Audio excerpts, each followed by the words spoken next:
On today's Locked On Thunder podcast, why the Oklahoma City Thunder are going to dominate the new in-season tournament, your mailbag questions, including what's the best closing lineup for Oklahoma City? We'll talk about that coming up on today's Locked On Thunder podcast. You are Locked On Thunder, your daily Oklahoma City Thunder podcast. Part of the Locked On Podcast Network, your team every day.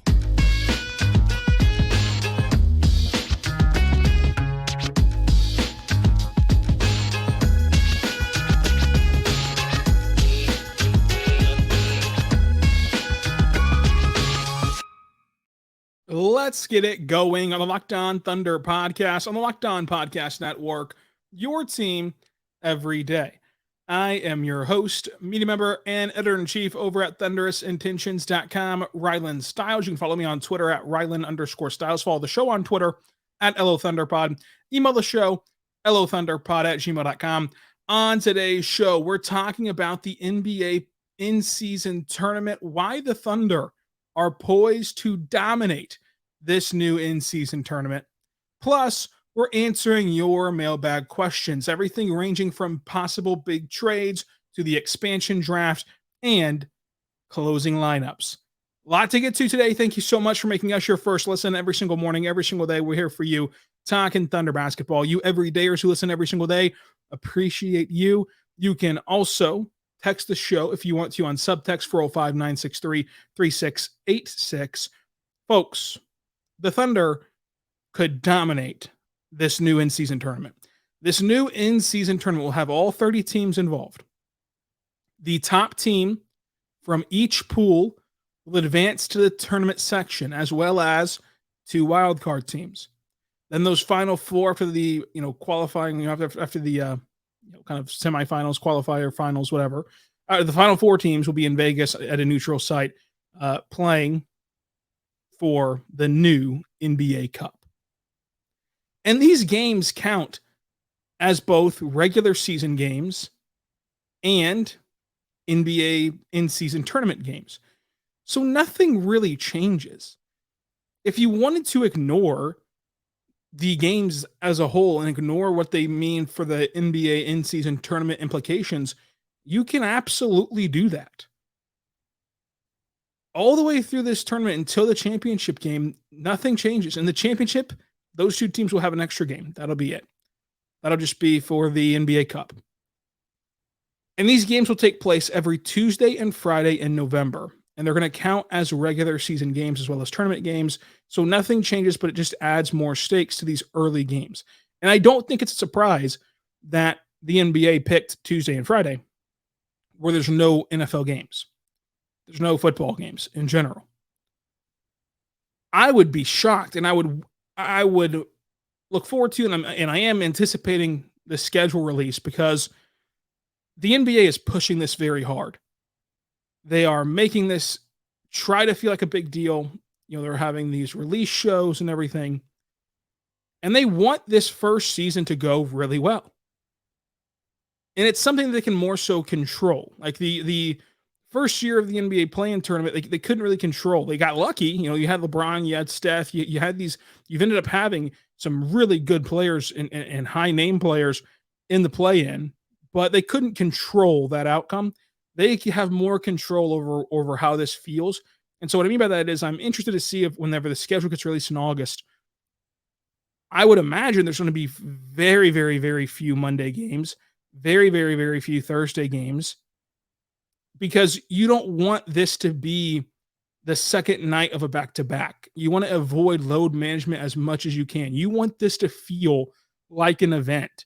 You want this to feel like, for casual fans, every Tuesday and Friday, you can sit in front of the television, you can watch NBA basketball, and you're going to see the stars. You're not going to have to worry about who's playing, who's out, who's resting, whatever. And so I think that the NBA will make teams and will set up their schedules as though they can make this an event and a draw and a situation where for 1 month, excluding election day, they're not going to play on election day, but for 1 month, let's just, go all out, play everyone, and by doing that, you eliminate back-to-backs on Mondays and on Thursdays. So how does that change kind of the normal schedule, the normal rhythm of things? We'll see. And maybe they don't. Maybe they just keep it flowing the same way it always has, but I'd be very shocked by that. And so I think that this play-in tournament will be what fans and the teams make it. And fans have this weird obsession with like calling everything terrible. I don't see a way where these, this in-season tournament is terrible. You can choose to ignore it and just watch it as status quo, or you can embrace it and have a fun little wrinkle to otherwise sluggish games in that part of the season. The majority of very casual NBA fans always say that the season doesn't start until Christmas. This gives you something to hang your hat on before that day. And so why the Thunder are poised to dominate this grouping. The Thunder are in the West Group C. They'll be accompanied by the San Antonio Spurs, the Minnesota Timberwolves, the Golden State Warriors, and the Sacramento Kings. So we don't know what dates these games will be played on or who will broadcast them, but we do know which will be at home and which will be on the road. So in November, clear your calendar because you want to make sure you're flexible and can get to the Thunder's 2 in-season tournament games at home because they play the San Antonio Spurs and the Golden State Warriors. And this broke so well for OKC because you're going to ensure a matchup with these two teams early in the season and not later on where things can get kind of dicey and maybe guys are hurt or resting or whatever. In November, people should be primed, healthy, ready to go. And I would imagine that San Antonio game will look a lot like how the NBA scheduled the, what should have been the Paolo versus Chet game last year. If you remember when the initial schedule came out, Chet was healthy and they scheduled Thunder Magic for November 1st on TNT. I would imagine that San Antonio Spurs game will be a primetime game on national television pretty early on in this kind of stage, and that'll be at Paycom Center, and that'll be really fun to be at. And I would imagine that they're not going to schedule Thunder Spurs in October because they want, again, to highlight this game as a tournament game and as a kind of marquee event. So this is going to be fun. And so you would imagine that your first matchup with Chet versus Wemby will be in your backyard instead of in San Antonio, which is also a great wrinkle for fans. The road games, Minnesota and Sacramento, you could have had worse, right? And I think that people kind of were like, well, those are two tough places to play. You'd say the same thing about Golden State, and you say the same thing about, the new Wemby experience in San Antonio. All in all, I think that this pod was a really good draw for OKC. The reason that the Thunder are poised to be really good and dominate this tournament is not anything to do with like their pod, which I think is still good for them, but it's more so just the Thunder are a young team. They're a team that will take the regular season, even without this extra incentive, very seriously. They're a team that has a lot of depth. Like the reason why people care about these roster decisions is that there is talent top to bottom, and that someone really good, or talented players are gonna be let go at the end of training camp. And so that depth is going to be there for the Thunder, especially early on in this season. And furthermore, I think that beyond those 2 points, the Thunder have a team that I think will believe this is a cool thing. They're going to embrace the opportunity to be the first team to win the cup. They're going to embrace the social media and the big platform that it's going to have. Like the NBA is going to push this event, I promise you, across their social media. They're going to celebrate the players who do push this event. Like they're going to, make this feel big. And I think that this team will embrace that. And like you have all these guys who do care about that spotlight and want that spotlight and rise to the occasion in that spotlight. Like when the Thunder got to play on national television last year, they played really well. Even against LeBron as he breaks the all-time scoring record, they won that game. Like this team, I think, really cares about this kind of stuff. And you can't promise me that the majority of teams will, one, care about this specific tournament, but also, two, care about the regular season in general. So that's already going to give you an edge up. Plus, the Thunder are just good, and the Thunder are just young to where they're going to be more so like chomping at the bit to get out there and to play and to play meaningful basketball. Whereas veteran-laden teams, they kind of understand the drill, right? They kind of understand like, hey, this is a marathon, not a sprint. We can ease into this. It doesn't really matter right now. I don't think that the Thunder have any of that. It doesn't really matter right now in them. And so I think that that's why the Thunder could be one of the first ever Final Four teams to head to Vegas and play a neutral site regular season game and to be out there and hopefully win the first ever NBA Cup. That'd be pretty cool. And again, I think this is going to be what the fans and the teams make it, because we can't sit here and blame the fans and say like, well, these players just joined super teams because of ring culture and the culture that the fans have created of like loving the fact that this player has rings and this player doesn't. They can't sift through who's actually the better player. Okay, if fans then band together and say, hey, we love the NBA Cup and we think it's valuable to go on a stretch like this in a more condensed environment, a healthier environment, and kind of an environment that gives all 30 teams a shot to win it, and a one and done type of thing versus a series. If fans start to enjoy it and start to root and start to care about who wins, guess what? The players will too. We've seen it. So we can't in one breath say that the fans are the cause for ring culture, and then in another breath say that there's no way this will ever mean anything and no way this will ever matter. Sure, right now on the surface, it's weird because we've never experienced it before, but as it grows and as it becomes something, literally a thing here in November, I think that it'll change rather quickly. People are also against the play-in idea and the play-in tournament and thought that was stupid. But guess what? It saved a season and allowed Steph Curry and LeBron James to play playoff basketball when we otherwise wouldn't have a playoff game from them, a postseason game from them. So I think that it was great for OKC and for the NBA in general. This is going to be a lot of fun. This is going to be a lot of fun to watch it all break down, and then the Thunder have a leg up because of those things we mentioned. Now let's get to your mailbag questions, but I also want to tell you right now about our good friends over at BetterHelp. Folks, BetterHelp is there for you because we know, and I'm guilty of it too, you can get so stressed out and you can get so spread thin by yourself of just like the demands you put on yourself to be there for others and to fill in for what other people need from you. And you oftentimes forget, at least I do, of like what you need from yourself and what you need to do for yourself. And so that talking through this and getting the help to be there for yourself makes you a better version of yourself. And that's where therapy can really help you, along with all the other great benefits of therapy. You can go to BetterHelp. That's BetterHelp, HELP.com/LockedOnNBA and get 10% off your first month. And what BetterHelp is, it is therapy, but it's entirely remote. And so, it works around your schedule. You fill out this questionnaire and they match you with a therapist. But guess what? Hopefully you click right away. But if you don't, you can switch and shuffle through to a new therapist. No problem. No questions asked and for free until you get the right one for you. Because not only do they want to work around your schedule, they want to work around your personality to find you the best fit for you, to get you the help that you need and to make you a better version of yourself and get better help with BetterHelp.com/LockedOnNBA. That's BetterHelp.com/LockedOnNBA. So trust me, if you've been putting it off because, well, I'm just too busy. Like I'm just too busy. I can't make an appointment and then follow up with it and go there. Like if you're in that boat and you want to try out therapy, but you just say, I'm too busy.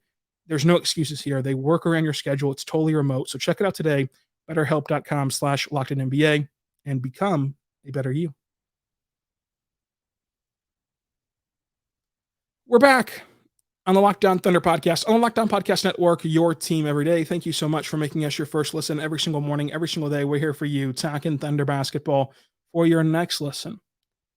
Please check out the Locked On NBA podcast for the national perspective on all of basketball. And so, thank you all for making us your first listen and you everydayers to listen every single day. Let's talk with your mailbag questions. First one from D. Thorne. How do you see Cason Wallace's future offensively? Cason, don't call me Carson Wallace. The pronunciation guide officially says Cason, by the way. So I'm going to try my best to stay with Cason.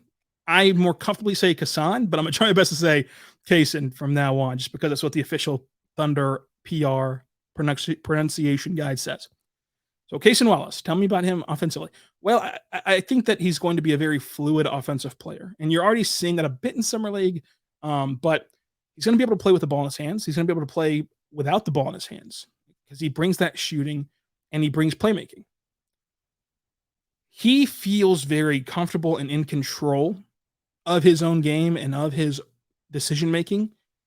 That I think you're going to get a very self-aware player and also an aware player of his surroundings and of his opponents, but also of his teammates. How does this guy like the ball? Where does this guy like to be? When does this guy cut? Like where does this guy like to play? Like understanding and getting that chemistry with teammates, I think is going to be and do wonders for Casey Wallace's game. And I think that overall offensively, he's going to be awesome for the Thunder. He's not going to be some superstar, I don't think, offensively. I don't even think that he'll be like some all-star solely because of his offense. I think that offensively, he's just going to be in the right position, in the right spots, doing the right things at the right time, and be a mistake-limiting player. He's going to limit his own mistakes. He's going to cover up yours. You can even see that whenever he's soaring in for offensive rebounds and giving you another shot at life and of that possession. And so I'd say that, the fluidity, the awareness, the shooting, and the playmaking are the things that stand out the most to him offensively. We saw him light it up against Dallas from beyond the arc, and most of those were on catch and shoot opportunities. I'm excited about his future, and I think that he's the type of guy that you need. Like, on top of the incredible defense, but you've asked about its offense. Offensively, you need guys that can do both. Guys that are not only, versatile, but versatile not just for the sake of being versatile. I think sometimes in this roster you can get caught up in like, hey, this guy's versatile. Yeah, he's versatile for the sake of being. He can do both, but he shouldn't be doing both. For Casey Wallace, he can play make, he can play off ball, and he should be doing both. He should be in a spot to do both. So I think that that's kind of the best synopsis I can give you on Casey Wallace's offense. At OKC, please win. Do you think that J-Dub can play the 4 alongside Chet? I've been seeing this discourse about J-Dub and can he play the 4? Can he not play the 4? He played the power forward position all last year. Like the entire year last year, he played power forward. He matched up with LeBron and defended LeBron.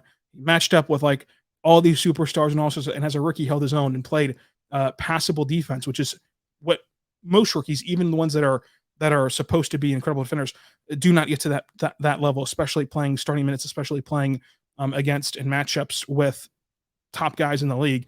He did that as a rookie. He has the length. He has the size. He's bulked up. Like he can absolutely play the 4, and you can make the argument that he complements the 4 position alongside Chet better than anyone you can go get. Like we are so, as a Thunder community, tied up in finding Chet's perfect partner. And the perfect partner might be right next to you in Jalen Williams. And so I think that the Thunder see that and they want to see what that looks like for a whole season. And then if you need to pivot or whatever, for whatever reason, then you do that. But yes, I think that J-Dub can absolutely play the 4 next to Chet Holmgren because he has that length to defend bigger guys, the size to defend bigger guys. He can shoot the 3 ball. He can cut and he can play well offensively on and off the ball as we saw last year. Like everything he did last year, if you took his name off of it and you took his expectations off of it, you took his draft position off of it, you just did a blind resume test. And I said, John Doe did the following things as a rookie. Can he play the 4? You'd say absolutely yes. You would say absolutely yes. The beautiful thing about J-Dub is you can look at that resume and say, can he play the 1? And you say, yeah, he can absolutely be a help at the 1, 2, 3, 4. Like he can just do everything. And that's the whole idea. That's the whole goal here in Oklahoma City. Sean, thank you for the kind words about listening every single day and everything. I appreciate that. That's how this thing keeps on rolling. So I appreciate that. But expansion draft, that's your question. Protect 8 players. This is going to be tough. This is going to be the reality here in a couple of years. Like the NBA is going to expand after they get their next set of media rights. And then from there, they're going to, of course, need buyers. And then they're going to need the erection of an arena and everything else. But let's talk about what the current roster is in protecting 8 players. So there's a few just obvious locks, right? Shai, Giddey, J-Dub, Chet, obvious locks. You're going to protect the top 10 pick in Casey Wallace. Absolutely. You're going to protect one of the best defenders in the league, Lou Dort, who is on a contract that for some reason people thought was sizable a year ago. It's really not. Like if you look at, as we projected here on this podcast and everywhere else, like everywhere else projected this, hey, the cap's going up. Contract's going to look really good next year. Lo and behold, it looks really good. And so you would not just let that go, right? You would protect that. And even if you want to pivot and move off of him as a sweetener to a trade, you'd still want to have that asset of what Lou Dort brings on the court and also what he brings in trade discussions and everything else. So like you protect Lou Dort, so that's 6 already of the 8. And the remaining candidates to me are Jay Will, Kenrich Williams, and Ousmane Dieng.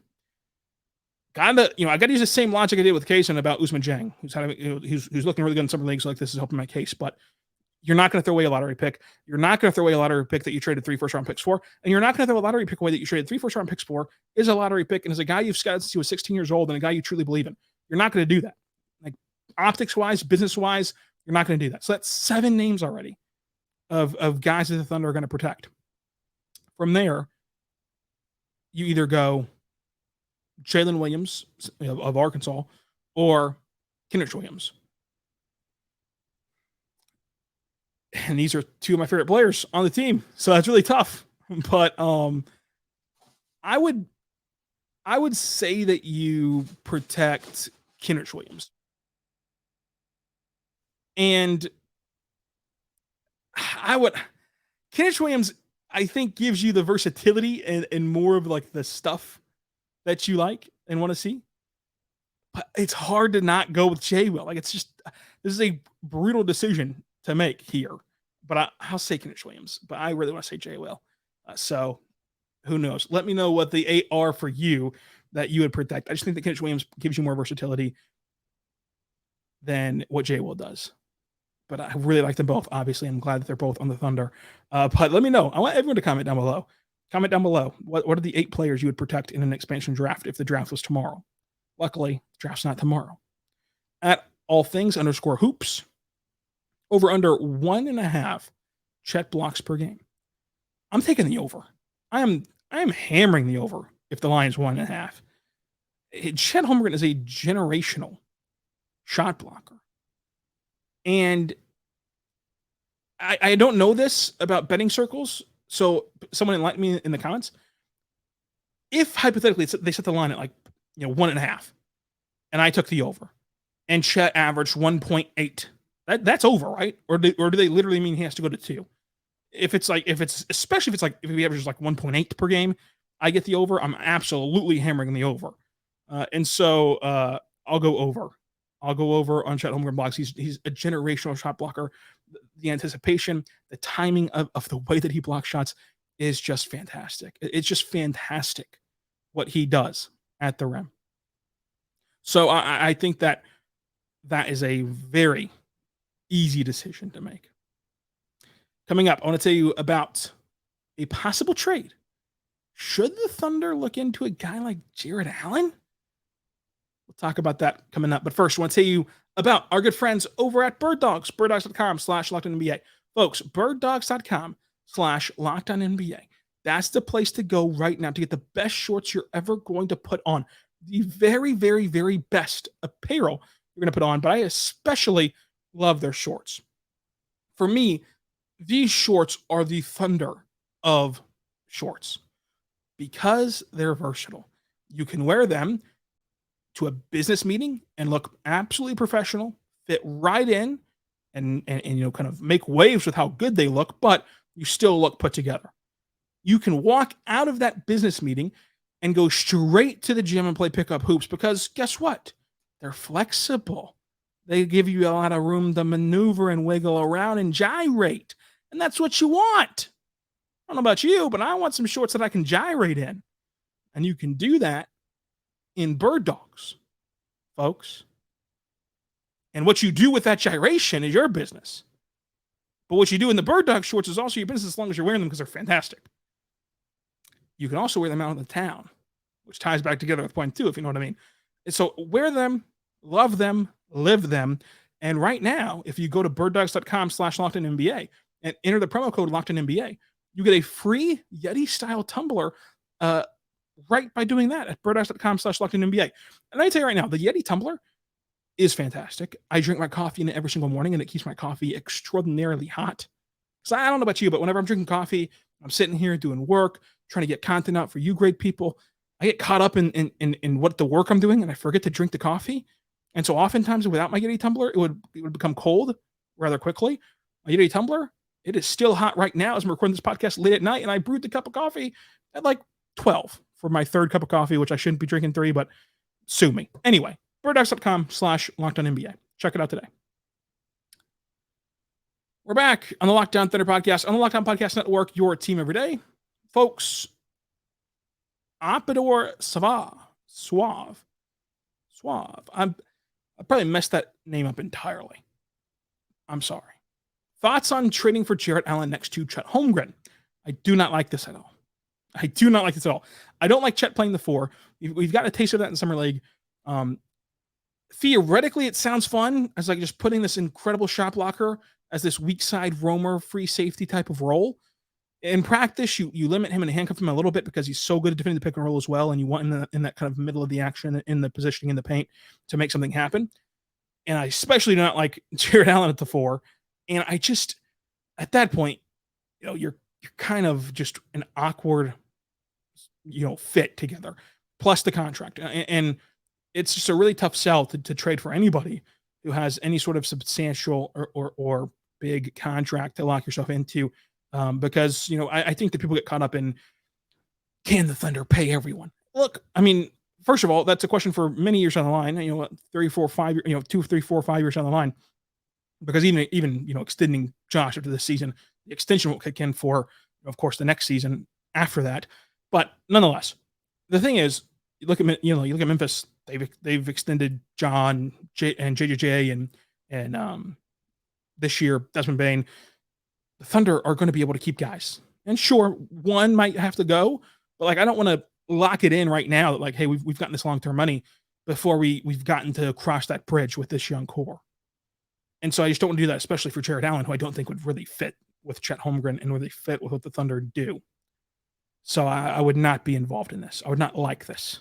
If they did this, the pod the next day would be very questionable. Very questionable.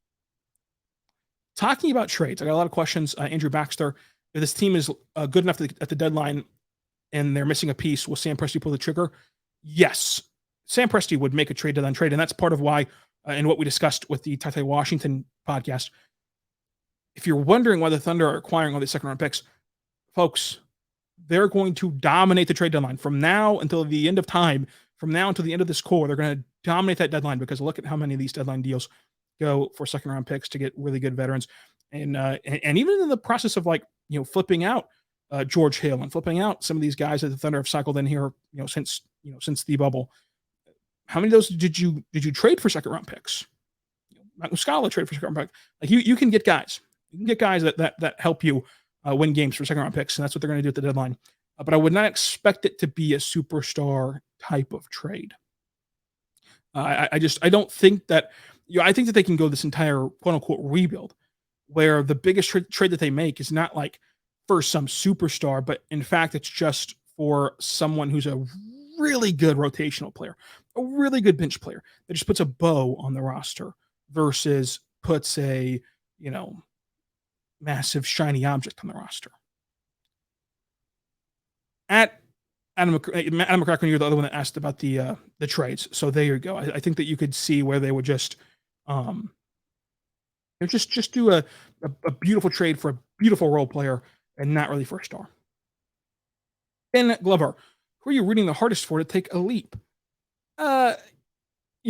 Obviously, personally, hope everyone does good, but I think that Ousmane Dieng, taking this question is like, what biggest leap would change the course of the Thunder season?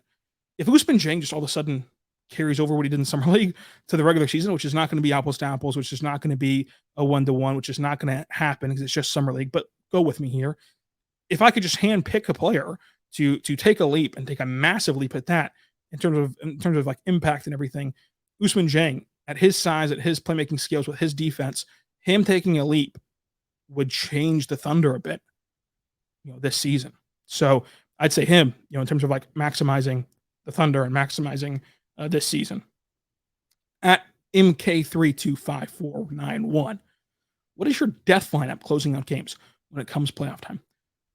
My favorite part about this Thunder season is I can honestly say I don't know. And I think that that's a good thing. I think that the Thunder don't know, and I think that the Thunder don't really want to know, in the sense of like the Thunder want to remain flexible, and the Thunder have built this roster where it can be matchup dependent. Like your starting lineup's going to be SGA, Josh Giddey, Lou Dort, J-Dub, Chet. That's your starting lineup, and that will be probably your most successful lineup. But if you needed to, like let's just say you're in a situation where it's late in the game, you can still come back though, but you need a huge offensive run. You can just load up on offense and just go like Shai, Joe, Mitchich, Dub, Chet. If you need to cling to a lead, you can go with Shai, Kaysen, Dort, Dub, Chet. Like that would be crazy. If you had to play bigger, you could play, Shai, Giddey, Dub, Chet, Kenrich. You could play Shai, Usman, Jada, Kenrich, Chet. You could just do so many things with this team and feel pretty good about it. Like feel pretty good about that lineup to where it can keep the opponents off balance and it can fit whatever the situation throws at you. So if I had to guess, like the best lineup will be the starting lineup of like Shai, Giddey, Dub, Dort, Chet. I think that they're going to complement each other very well and play very well off of each other. But the other wrinkles are very fun to monitor and to look forward to. At Shai Gorgeous 2, do you prefer Jerry or do you prefer Usman Garuba? I think that there's a better than not chance that both of them are gone by the season tip-off. And I think that there's a little bit of the W know versus W don't type of thing with the fan base of like being all out on Jerry, but then all in on Usman Garuba. I still believe that Jerry can be a really good rotational player and can make an NBA impact. I just don't know if it's going to be an OKC because of that $1.9 million price tag.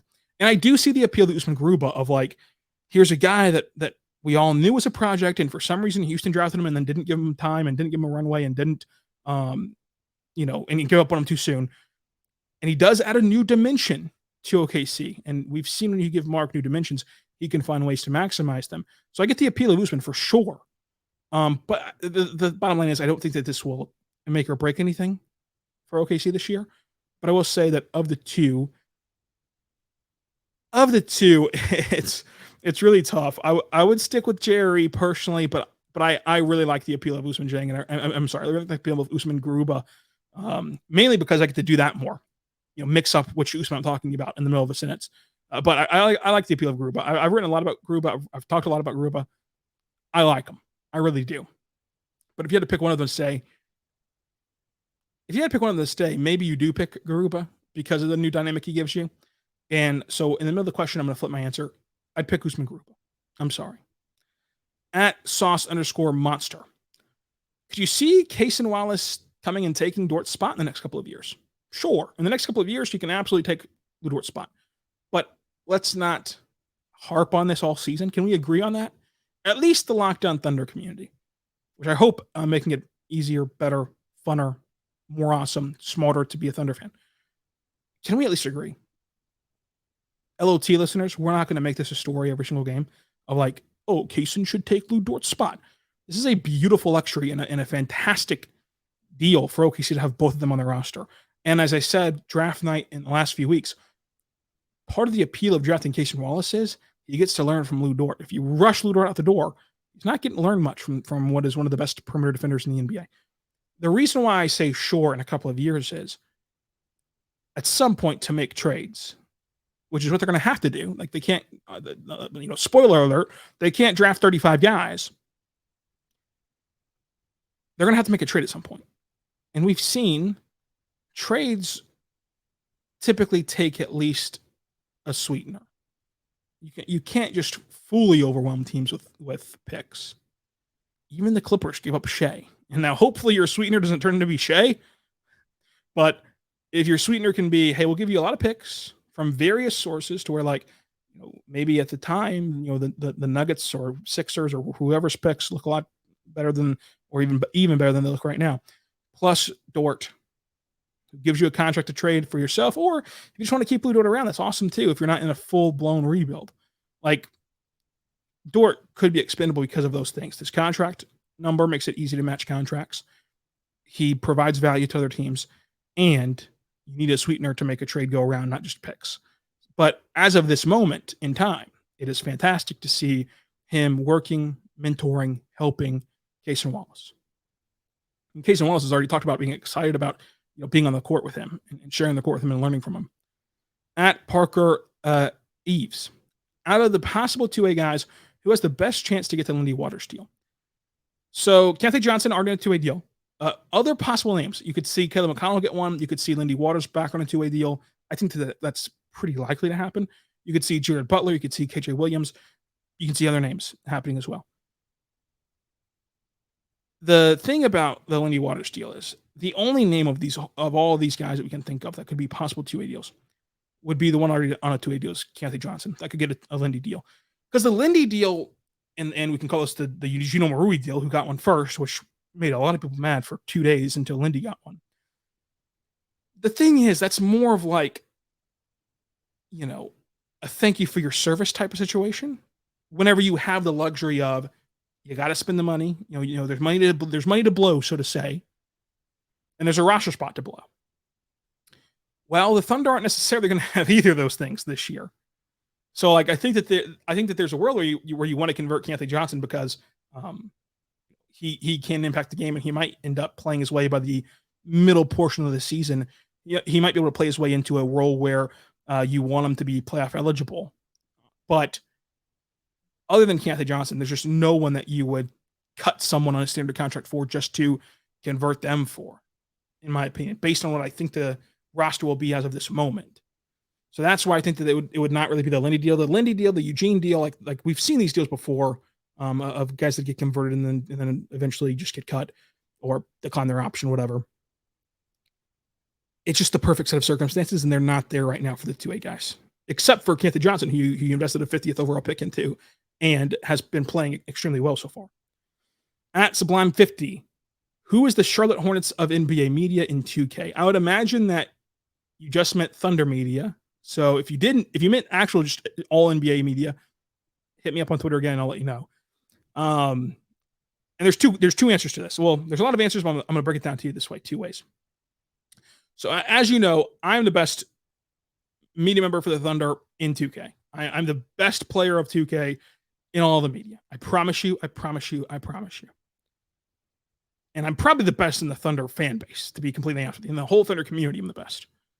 But I'll at least say just media for now, because I respect some of your games. The Charlotte Hornets, let's use them as like the worst in the league. Terrible, which I think is what Sublime is meaning. The easy answers, there's 3 easy answers. I don't think Andrew can play 2K at all. Now, Andrew's the one I'm worried about because he does have children that would, I think, be in the range of playing 2K. So maybe he's dusted off the skills a little bit.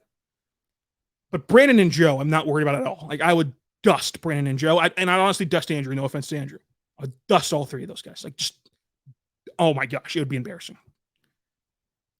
The one that I think would be the best answer to use, because I think that I know that they actually do play video games. So it's unfair to just do the low hanging fruit of like Andrew, Brandon, and Joe. The people I know that play video games that I would just obliterate in 2K, Derek Parker. Like Derek Parker, he would crush me in like non-sport games, but it would not be fair to play Derek Parker in 2K. And Nick Crane's not the Charlotte Hornets, but he's also not the, prime Golden State Warriors. Like Nick Crane at best, I think, would be, at best, we're talking Minnesota Timberwolves. At best. But I would dust Derek Parker. And I'd just obliterate Andrew, Brandon, and Joe. And if anyone wants to challenge that, let me know. But that was a great question. Summer League up next. Wizards today at 3:30 on NBA TV. Folks, let me tell you, the Starbucks here in Oklahoma and Latin America is going to be blessed at about 1:30, 2 o'clock with a massive coffee order because the NBA decides to put the Thunder on at 3:30. I got to power through the whole game and get all this content out. Come on.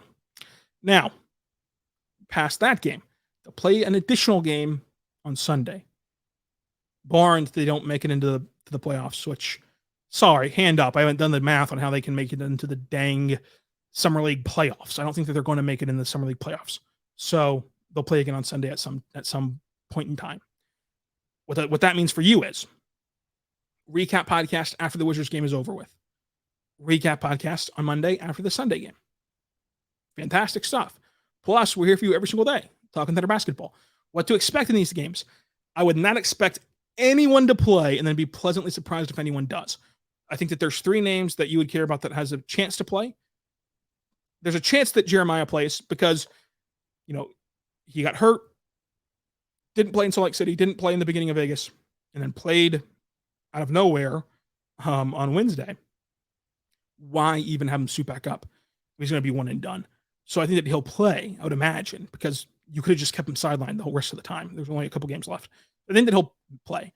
And then Keontae should probably play just because he's a 50th overall pick. And you're not going to truly nurture and kind of coddle him, but he's a draft pick and he's on a 2-way deal already. So what does he have left to do here? He's already on his contract. And Kaysen might play.